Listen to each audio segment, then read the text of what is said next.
शीतल sir, बहुत बहुत स्वागत है दा स्वतंत्र पर। नमस्कार सर, बहुत दिनों बाद हम पर्दे से अलग हटकर आमने सामने बैठ रहे हैं। राम माधव जी का वीडियो सामने आया और उस वीडियो में एक तरह से उनके भाव ये हैं कि हमने ईरान से तेल खरीदना बंद कर दिया, हमने रशिया से तेल खरीदना बंद कर दिया, और बताइए हम क्या करें अमेरिका से संबंध कामयाब रखने के लिए। तो किस तरीके से इन चीजों को देखा जाए जो अमेरिका के साथ हो रहा है? देखिए, हमारे इस नेतृत्व ने नागरिक के तौर पर मैं कह सकता हूं कि हमें अपमानित किया है। अमेरिका के साथ जिस तरह से रिश्ता बनाने की कोशिश हुई, जिस तरह से इजराइल के पक्ष में हम खड़े नजर आए, जिसकी वजह से यूनाइटेड नेशंस में ये बात आई उभर के, जो भारत के संबंध में कभी नहीं आई थी, कि हमें उन्होंने उस श्रेणी में रखा जिस श्रेणी में अच्छे देशों को नहीं रखा जाता, और ये माना कि हमने जो काम किया है वो यूएन चार्टर के हिसाब से गलत श्रेणी में आता है। मैं और कड़ा शब्द नहीं इस्तेमाल कर रहा हूं, लेकिन ये भारत के लिए कोई सम्मानजनक बात तो है नहीं। तो भारतीय नेतृत्व जो है ये ऐसा क्यों कर रहा है? ऐसी क्या बात है इस फैसले की वजह? या तो वो देश को समझाए, मैं गलत हूं, मैं समझना चाहता हूं। वो देश को बताते नहीं है, झूठ बोलते हैं, लेकिन कर वो वही रहे हैं जिससे अमेरिका से और ट्रंप के प्रशासन से उनके रिश्ते बेहतर हो जाए। उसकी कीमत देश को कुछ भी चुकानी पड़े, मान से, सम्मान से, और जेब से, और भविष्य से, वो सारी कीमत चुका के ये रिश्ता बनाने में लगे हैं। तो ये बहुत सारे लोग अब दक्षिणपंथ के भी कहने लगे, बहुत से चाटुकारों को छोड़कर तमाम दक्षिणपंथी ये बात कहने लगे हैं, जो आपने बताया कि राम माधव भी इस सवाल को कह रहे हैं, और इस सवाल को बहुत से आर्मी के जनरल सब कह रहे हैं।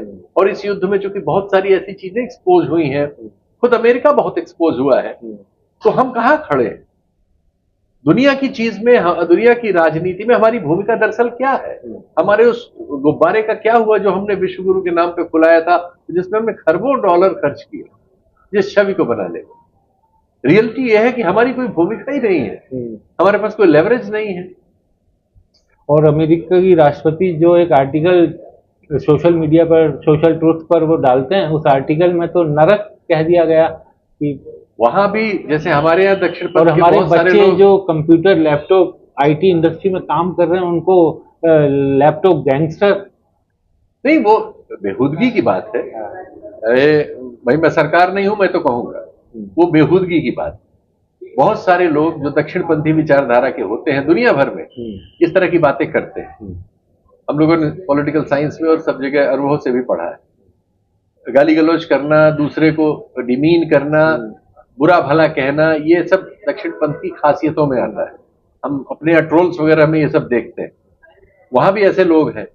लेकिन अगर जैसा यहां भी होता है कि हम देखते हैं मोदी जी ऐसे आदमी को फॉलो कर रहे हैं जिसपे बलात्कार के मुकदमे, या जो ऐसी बातें गाली गलौज देता है, जो किसी को ट्रोल कराता है, तो हम मोदी जी को इस पर आलोचना करते हैं।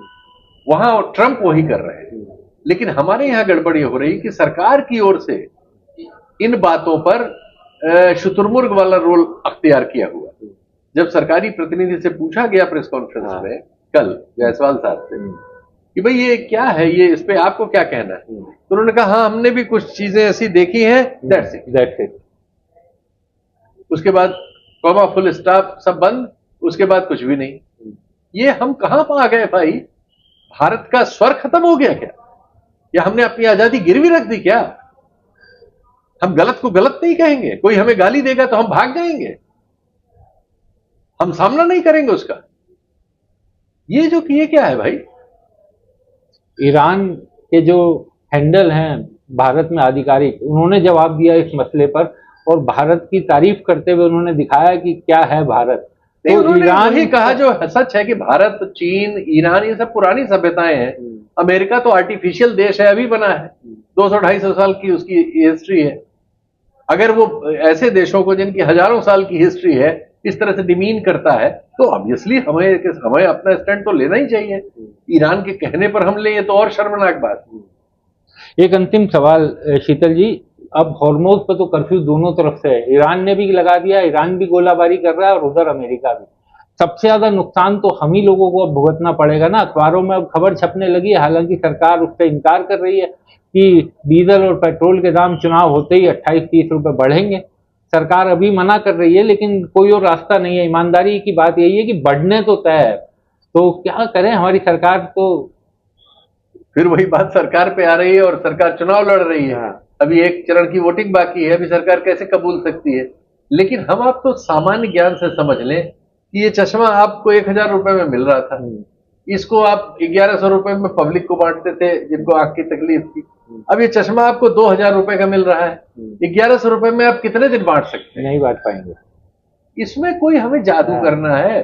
जो क्रूड ऑयल हमें $60 में मिल रहा था, अगर वो 110 में मिल रहा है, 105 में मिल रहा है, 94 में मिल रहा है, 120 में मिल रहा है, तो दाम बढ़ेंगे ही बढ़ेंगे भाई।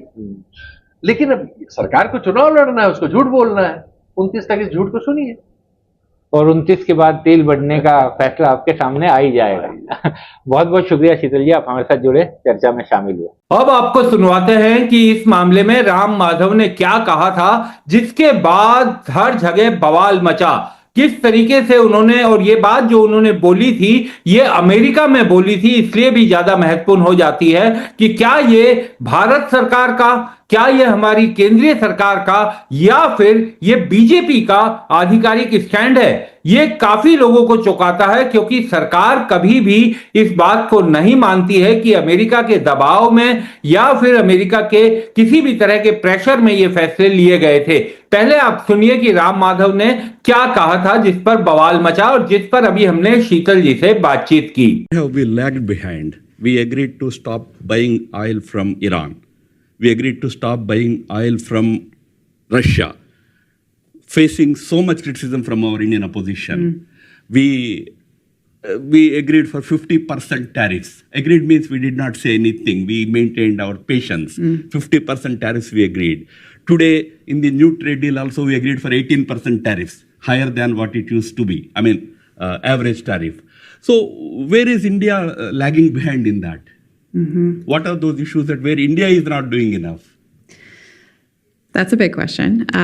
Briefly, I know earlier today, for example, we got into some of the history of the civil nuclear. जब राम माधव के इस कथन के बाद, अमेरिका में बोले गए इस कथन के बाद बवाल मचा और देश में सवाल उठने लगे, ट्विटर पर, सोशल मीडिया पर तमाम लोग सवाल उठाने लगे कि क्या ये भारत सरकार का, के बीजेपी का आधिकारिक स्टैंड है, क्या इस मामले में सरकार भी ऐसा ही सोचती है। उसके बाद एक ट्वीट जरूर आया राम माधव का और उस ट्वीट में उन्होंने कहा कि मैंने जो कहा था, इसका मैं अंग्रेजी से हिंदी में ट्रांसलेट कर आपको बता रहा हूं। उन्होंने जो ट्वीट पर लिखा, मैंने जो कहा था वह गलत था। भारत ने रूस से तेल आयात रोकने के लिए कभी सहमति नहीं दी। इसके अलावा उसने 50% टैरिफ लगाए जाने का भी जोरदार विरोध किया। मैं सिर्फ दूसरे पैनलिस्ट के तर्क का सीमित रूप से जवाब देने की कोशिश कर रहा था, लेकिन तथ्यात्मक रूप से गलत था। इसके लिए मैं क्षमा चाहता हूं। तो आप समझिए कि जो चीज उन्होंने अमेरिका में बोली वही बात उन्होंने अब ट्वीट पर भारतीय लोगों के लिए लिखकर कहा कि वो जो बोल रहे थे वो गलत थे, उन्होंने गलत तथ्यों का इस्तेमाल किया। लेकिन जो बोला था वो वीडियो आपके सामने है और जो उन्होंने ट्वीट किया है वो भी आपके सामने है।